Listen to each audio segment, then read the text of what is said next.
À la phase où nous sommes avec cette confrontation entre Le climat est malsain entre les journalistes congolais en général et quinois en particulier. Après arrestation du journaliste Yves Buya, l'Union des journalistes professionnels du Congo contre-attaque le RAJEC et donne sa position. Les membres de l'Union des journalistes professionnels du Congo ont réagi à la déclaration faite mercredi 1er juin lors d'une conférence de presse tenue à la cathédrale Notre-Dame de Fatima à Gombe par le RAJEC, Rassemblement des journalistes pour l'émergence du Congo. Devant la presse réunie à l'hôtel Africana Palace, l'Union des journalistes professionnels du Congo affirme que la déclaration faite par le RAJEC n'était autre qu'une forme de mensonge, diffamation et manque de courtoisie à l'endroit du journaliste Israël Mutombo qui se sent vexé par les propos injuriés du journaliste Yves Buya. Réagissant au sujet de l'arrestation du journaliste Yves Buya, l'UJPC affirme que le confrère a été arrêté suite à une plainte déposée contre lui en bonne et due forme par le journaliste Israël Mutombo pour injure publique et imputation dommageable, ce qui est tout à fait normal selon les codes pénals de la République démocratique du Congo, un cas qui n'a rien à voir avec une manipulation politicienne visant à réduire la liberté d'expression comme l'ont prétendu les amis du RAJEC. Hier, je suis tombé d'ailleurs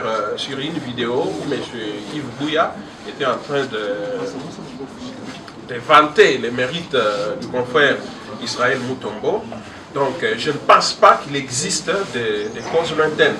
Donc il s'agit tout simplement d'un complot qui a été monté, planifié contre les journalistes Mutombo à cause de sa notoriété aujourd'hui, à cause de son succès.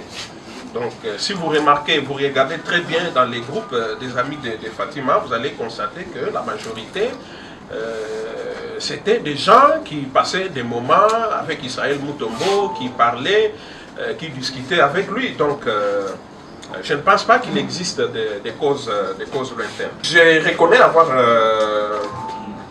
dévoilé hier sur le plateau de Contre-Choc à Bossolo TV, mais je ne pense pas avoir cité le nom d'un acteur politique.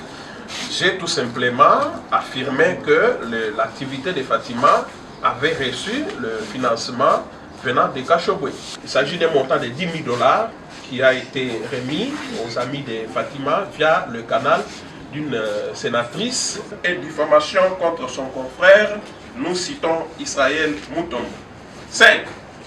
Après avoir constaté ce désintéressement, Israël Mutombo a décidé de passer à l'étape supérieure, celle de saisir la justice, à la récupération politicienne et militante des faits punissables par les droits communs, par le simple souci de renforcer l'impunité et le manque de professionnalisme dans le métier du journaliste congolais, et à tout ça, se soldant par un chantage afin de légitimer une action menée avec la simple motivation d'attenter à l'honneur et à l'image de notre journaliste ou d'un groupe de presse. L'Union des journalistes professionnels du Congo affirme que l'UNPC étant une association sans but lucratif dont l'adhésion est libre et n'avait donc ni droit ni aucun monopole de décision sur cette affaire, surtout l'interdiction d'exercer le métier des journalistes Israël Mutombo. Pour clore cette conférence de presse, les membres de l'UJPC réitèrent le vœu du journaliste Israël Mutombo, exigeant au confrère Yves Buya des excuses publiques, ce qui pousserait au patron de Bossolo TV de retirer sa plainte et régler le problème à l'amiable. Pendant ce temps,